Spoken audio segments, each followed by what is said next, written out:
Hello, magandang umaga.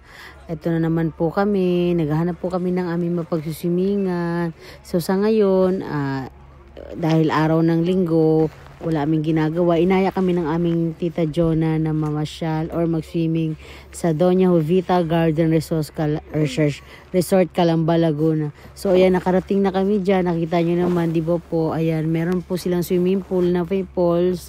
Tapos meron din silang Olympic pool na mahaba po. So ayan, naglangoy na agad ng aking mga anak at saka pamangkin. So ayan po ay hot spring po yan sila na mga pool. So yan po ay napakalawak ng lugar na yan. Ma-enjoy ng buong pamilya ang pagsiswimming dito dahil hindi po crowded. So ayan, bumaba po ako sa hagdan. Pakita ko po sa inyo yung Olympic pool.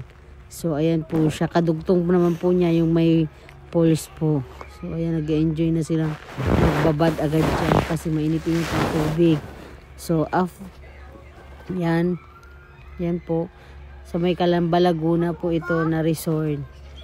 Ayan, yung anak ko, tingnan mo ang angas. Swimming na naman siya. So ayan, meron din po silang pool na pambata. Ayan, hanggang tuhod lang po ang tubig. Ayan, nandyan po yung mga estatwa nila, ang cute po. Meron din po silang tree house. Depende po sa inyo kung ano pong cottage ang pipiliin nyo. So ayan, sinamahan ko muna yung mga anak ko mag-swimming dito banda sa kids pool. Ayan, nagtutor ako niyan, kaya ako nagbibideo. Ayan, di ba may malaking whale na picture? O di ba napunta dyan yung whale? Tapos ayan, pasyal ko muna kayo sa paligid po ng Doña Jovita Garden Resort, Calamba, Laguna.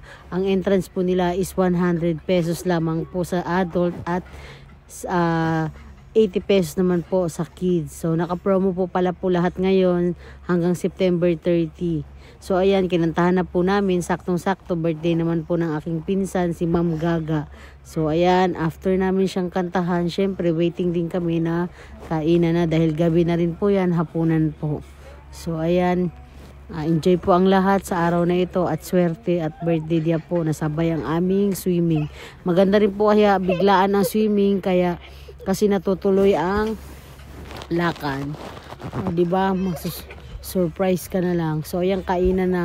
Si LA nabitin sa kanin kaya bumalik siya para kumaulit ng kanin. So ayan po, salamat po sa panonood. Bye bye.